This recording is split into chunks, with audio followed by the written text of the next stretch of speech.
Thank you for stopping by the Life of Sassy today and checking out my video. Today we are going to be in the kitchen and we are going to be making two different kinds of skillet breads. Now, if you've been around here for a while, you know yeast doughs slightly freak me out. I don't know why. I'm always afraid they're not going to work out. But these are two skillet breads I have found. They are both quick rise and they are both amazing. Let's go ahead and let's get cooking.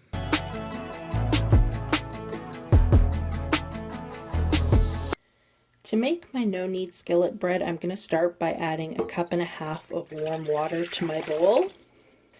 To this, I'm going to go ahead and add in 1 tablespoon of olive oil. And then I need a tablespoon of honey. I like to always do my oil first because it helps the honey come out of the spoon. And this is probably not a good idea, but we're going to try and make it work. There we go. I love storing my honey in mason jars, but pouring out of it when you only need a small amount can be a little bit tricky. And because I did that oil first, all of my honey has come out and is in my bowl. Next to my bowl, I'm going to add 2¼ teaspoons of instant or rapid yeast. Now, if you're using the packets, that is 1 packet. We buy ours in bulk and I just store it in this container in the freezer. So I'm going to go ahead and measure it out. And then I'm just going to push this to the side, let it sit while I measure my dry ingredients. To a separate bowl, I'm going to go ahead and add in my flour and salt. I need 3½ cups of flour. The recipe calls for bread flour, but it does say you can use all-purpose. As always, that recipe is going to be linked below. I've actually made this before and used all-purpose and we loved it. I'm going to be honest, we used to buy all of the flours. We used to have the bread flour, the pastry flour, all of that. Now I really only keep all-purpose and whole wheat on hand. And to this, I'm going to go ahead and add 1/4 teaspoon of salt. Now, when you're making bread, salt is super important. If you don't add it, you will miss it. Now we're just going to go ahead and mix this together and set it off to the side. I've grabbed my wet mixture again. I'm just going to scrape down the sides where it's beginning to foam a bit. And then we're just going to go ahead and add in our flour mixture. Now, I like to use a spatula for this. It does say you can use a wooden spoon. I've tried using a wooden spoon, but then I have to tell you, trying to get the dough off the wooden spoon is not always an enjoyable experience. So I have found using a spatula. You want one that's pretty sturdy because the dough is going to get thick. But we're just going to go ahead and mix this all together. I've been mixing my dough and it is supposed to make a shaggy dough, which basically just means it has kind of these pulls in it and it's not coming together smoothly. But the issue is, if you look down in my bowl here, I still have a bunch of flour I can't incorporate in. Now, one thing when it comes to making bread is the weather will affect it. One time you can make bread, 1.5 cups of water is good. The next time it won't be, or the next time you might need a little bit more flour. So I'm going to go ahead and add about 1 tablespoon of water just to see if I can get my mixture to come together and incorporate in all of that loose flour. So just by adding that tablespoon of water, you can now see that I've incorporated in all of the flour. I still have the shaggy dough. So I'm just going to go ahead and push this down a little bit. I'm going to cover it with a clean tea towel. And I'm going to put it in a warm, draft-free place to rise for an hour. I'm going to use my microwave. I just find that to be the easiest. Now, I will show you this. This is a microwave above our stove. It doesn't work. But what I do is I put a dish of hot water in beforehand. I let it sit there while I'm making the dough just to create some steam in a warm environment. And now I'm going to cover my bowl with that tea towel. I'm going to pop my dough in here for an hour, and in an hour we're going to come back and check. It needs to double in size. My dough has been rising for about an hour. I'm about to take it out, but before I do that, I want to get my skillet ready. The recipe says you can use a 10 or a 12-inch skillet. I'm going to use a 10-inch, so I'm going to go ahead and grease it. I'm just going to use some avocado spray.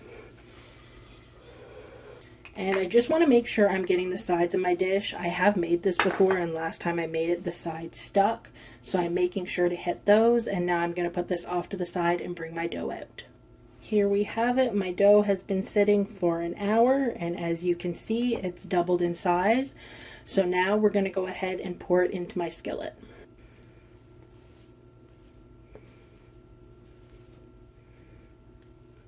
Okay, and now I just want to spread it out the best I can in my skillet.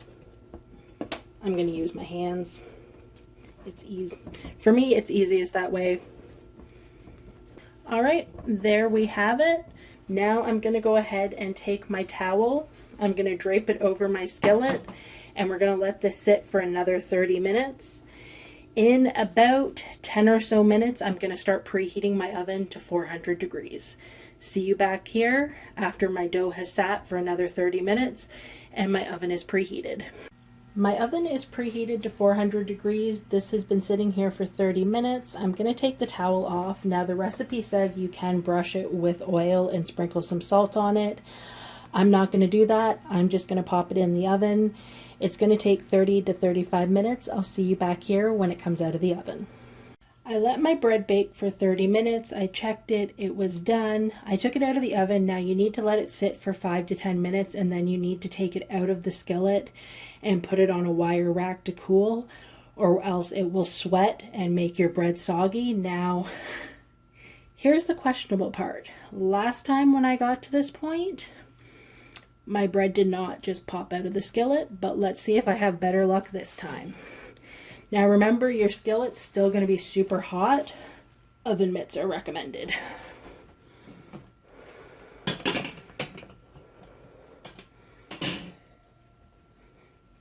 And nope, it's not coming out. Alrighty, give me 1 second.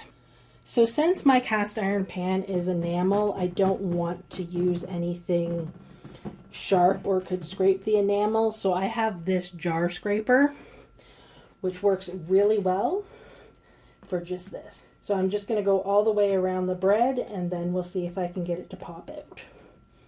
I've gone all the way around the whole loaf. I'm going to put my rack back on top, and we're going to try the flip again and hope it comes out.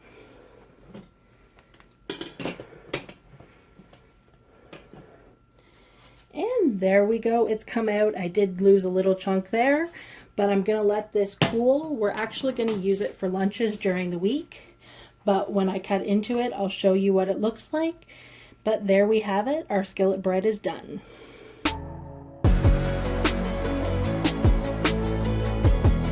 To make our focaccia cheesy garlic bread, I'm going to start by adding a cup of warm water to my bowl.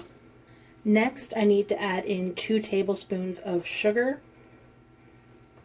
And I'm just going to give this a little twirl to help it dissolve a little bit. The recipe doesn't tell you to do this. I just like to. And then we're going to go ahead and add in a teaspoon of yeast. Now the recipe calls for regular yeast. All I have is, I think this is Quick. It's what we use in our bread machine. I've made this recipe before and it's fine. Now what we're going to do is we're going to set this off to the side and let it sit for 5 minutes until that yeast starts to foam. While our yeast is foaming, we need to go ahead and make the garlic oil. I'm just measuring 1/3 cup of olive oil into my measuring cup. To my olive oil, I'm going to go ahead and add in a tablespoon of Italian seasoning. Next, we're going to go ahead and add in a teaspoon of salt. Next, the recipe calls for 2 teaspoons of minced garlic. I don't have minced garlic, but my Italian seasoning blend actually has minced garlic in it. So to offset that, I'm just going to add about a teaspoon of granulated garlic. And I'm just going to give this a mix and set it off to the side until we need it a little bit later. My yeast has been sitting for about 5 minutes. You can see it's nicely foamed up. Now I'm going to grab our olive oil mixture. You need to add half of this to the yeast mixture. The rest of the olive oil mixture you're just going to set off to the side. We'll use that when we go to bake the focaccia. Now to my bowl, I'm going to go ahead and add in 2.5 cups of flour. Sorry, partway through that I completely lost my train of thought. Now, I have made this recipe before, and last time I made it, I did have to add more water, so we'll see what happens this time. And there are my 2.5 cups of flour. Now I'm just going to take my spatula and mix this until all incorporated. Also, last time I did this, I did end up also using my hands to get all of the flour worked in. The recipe says just to use a wooden spoon or spatula. I always use a spatula because trying to get the dough off a wooden spoon is a little bit of a task, but also I found last time I couldn't get all of the flour to incorporate until I got my hands in here. And again, it's looking like I might have to add some more water because as you can see, I have some flour there that won't incorporate. So let's go ahead and grab a little bit more water. You just want to add about a tablespoon at a time until your dough comes together. Okay. I'm going to go for it and just get my hands in here and get this dough incorporated.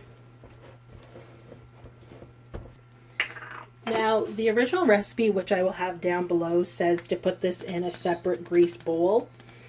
Honestly, the dough comes together. So I'm just going to grease my bowl, roll my dough in it, and I'm going to wash my hands and be right back. Now I'm just going to go ahead and cover my bowl with saran wrap. I was going to say dough. No, I'm covering the bowl, not the dough. And you just want to put this in a warm, draft-free area to proof for an hour or till it doubles in size. I'm going to pop it in my microwave, and I'll see you back here in about an hour. My dough's almost ready, so I'm going to go ahead and get together the garlic butter. I'm going to go ahead and add a 1/4 teaspoon of salt to 4 tablespoons of melted butter. The original recipe calls for 1/2 teaspoon, but since we're also putting parm in here, I don't want it to get too salty.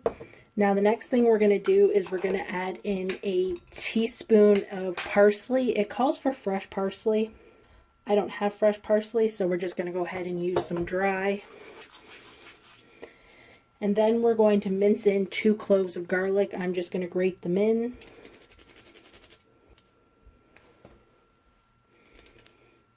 Now, I've made this recipe once before, and I'm going to be honest, I felt like it was missing a little bit of garlic. So what I'm going to do, I'm just going to go ahead and add in, if I can get it open, seriously, there we go. I'm just going to go ahead and add in a 1/4 teaspoon of garlic powder just to amp up that garlic flavor a little bit. And the last thing we want to add is 1/8 cup of grated parm. I'm just eyeballing this. There we go. And I'm just going to set this aside until we need it. Just one more step before we pull that dough out. I have my garlic oil that I made before. We put 1/2 of this in the dough. I'm just going to give it a mix because all of the spices sink to the bottom. And then we're going to go ahead and pour all of this into our skillet.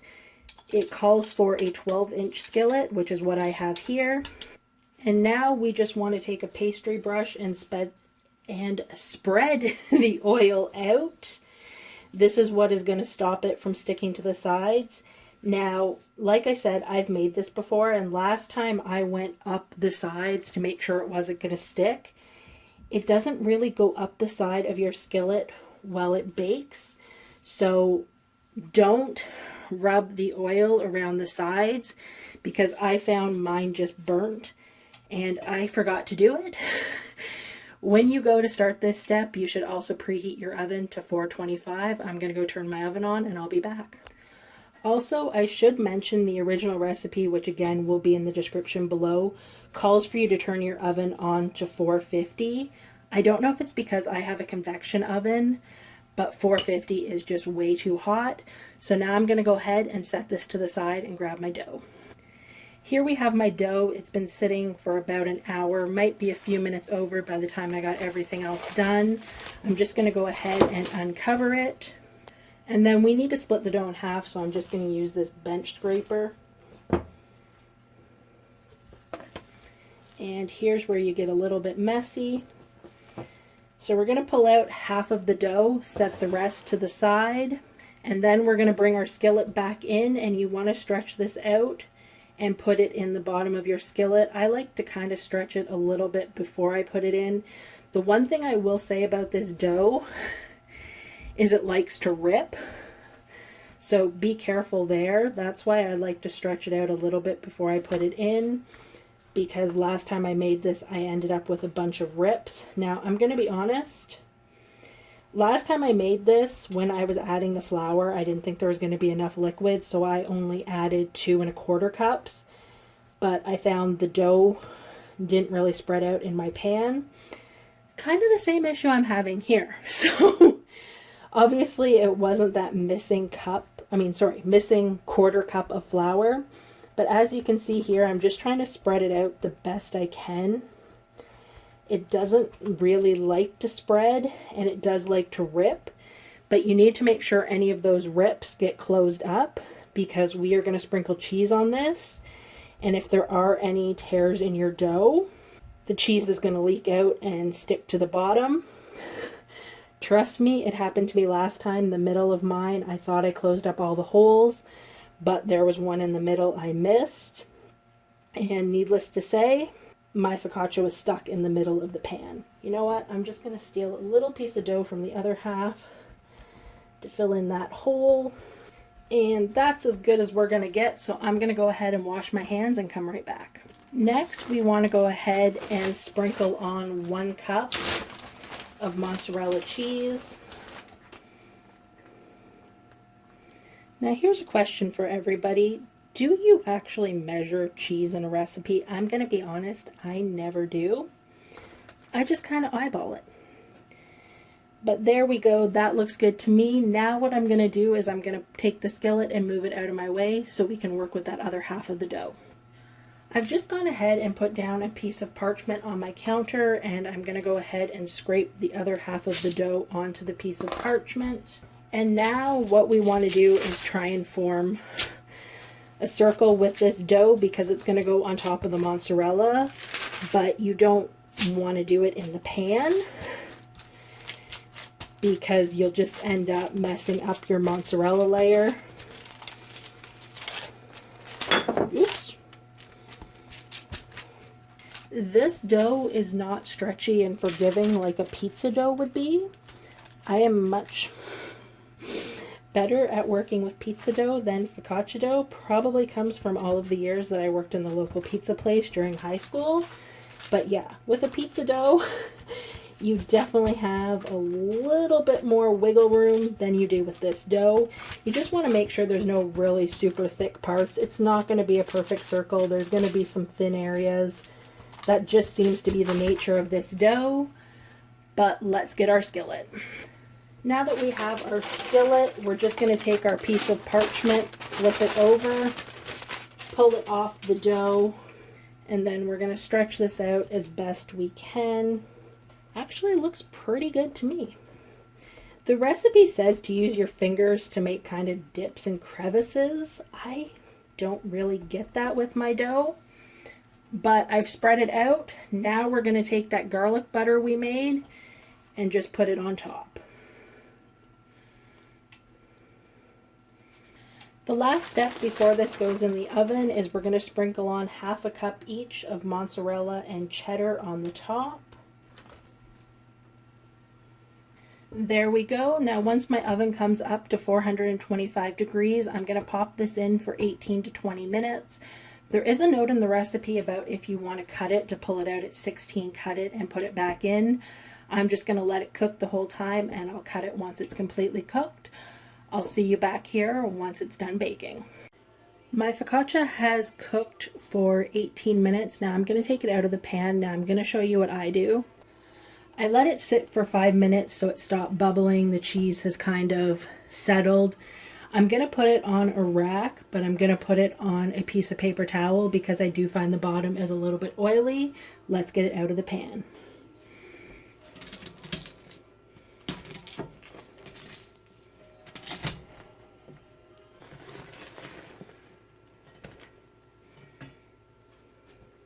And you can see here, if I bring you in a little bit closer, give me 1 second.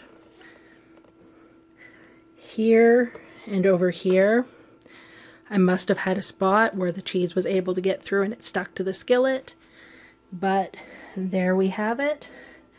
It's on the paper towel. I'll let it cool a little bit more and cut it up. Oh my gosh, this focaccia cheesy garlic bread is amazing. Like I said in the video, we have made it before. What I didn't share is we have made it twice in a week. It is so, so good. I really hope you try this one. Thank you for stopping by the Life of Sassy today and cooking with me. Both of these skillet breads are so, so good. I hope you give them a try, and maybe, just maybe, I'm getting over my fear of yeast. If you enjoyed this video, please consider giving me a thumbs up. That just lets me know you enjoy this content. And if you haven't already, please consider joining my YouTube family by clicking that subscribe button down below. Come along with me on this journey as I try and get my life in order in 2024, where I completely reorganize my house from top to bottom, get back into my routines, which includes prepping and cooking. Thank you again, everyone, for stopping by. I hope you have a wonderful day.